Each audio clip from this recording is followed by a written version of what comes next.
Narrated Abdullah bin Amr bin al-Dash as, I heard Allah's apostle saying, Allah does not take away the knowledge by taking it away from the hearts of the people, but takes it away by the death of the religious learned men, till when none of the religious learned men remains, people will take as their leaders ignorant persons who when consulted will give their verdict without knowledge. So they will go astray and will lead the people astray. Narrated Abu Sa'id al-Khudri. Some women requested the Prophet to fix a day for them as the men were taking all his time. On that he promised them one day for religious lessons and commandments. Once during such a lesson the Prophet said, a woman whose 3 children die will be shielded by them from the hellfire. On that a woman asked, if only 2 die?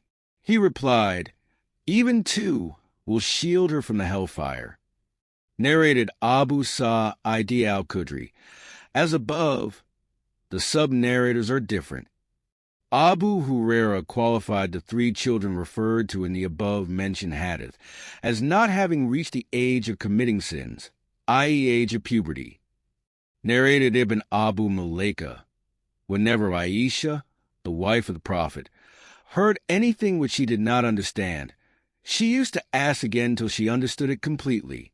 Aisha said, once the Prophet said, whoever will be called to account about his deeds on the day of resurrection will surely be punished.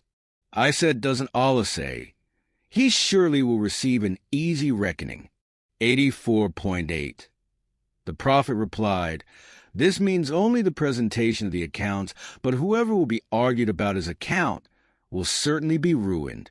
Narrated Sa'id. Abu Shurayh said, when Amr bin Sa'id was sending the troops to Mecca to fight Abdullah bin Zubair, I said to him, O chief, allow me to tell you what the Prophet said on the day following the conquest of Mecca.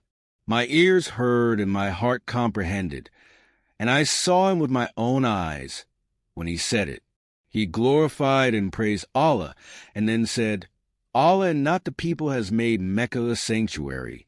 So anybody who has belief in Allah and the last day, i.e. a Muslim, should neither shed blood in it nor cut down its trees. If anybody argues that fighting is allowed in Mecca as Allah's apostle did fight in Mecca, tell him that Allah gave permission to his apostle, but he did not give it to you. The Prophet added, Allah allowed me only for a few hours on that day of the conquest, and today, now, its sanctity is the same valid as it was before. So it is incumbent upon those who are present to convey it, this information, to those who are absent.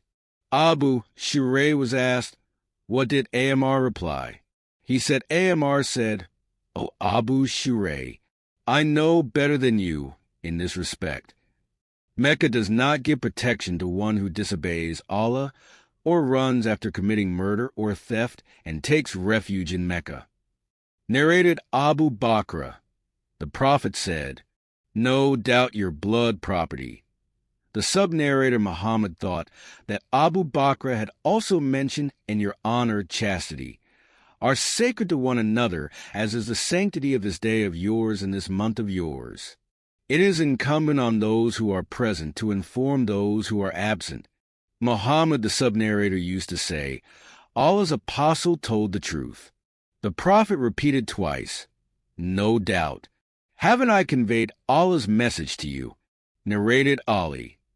The Prophet said, do not tell a lie against me, for whoever tells a lie against me intentionally, then he will surely enter the hellfire. Narrated Abdullah bin Zubair. I said to my father, I do not hear from you any narration, hadith, of Allah as apostle as I hear his narration from so and so? Zubair replied, I was always with him, the Prophet, and I heard him saying, whoever tells a lie against me intentionally, then surely let him occupy his seat in hellfire. Narrated Anas. The fact which stops me from narrating a great number of hadiths to you is that the Prophet said, whoever tells a lie against me intentionally, then surely let him occupy his seat in hellfire. Narrated Salama.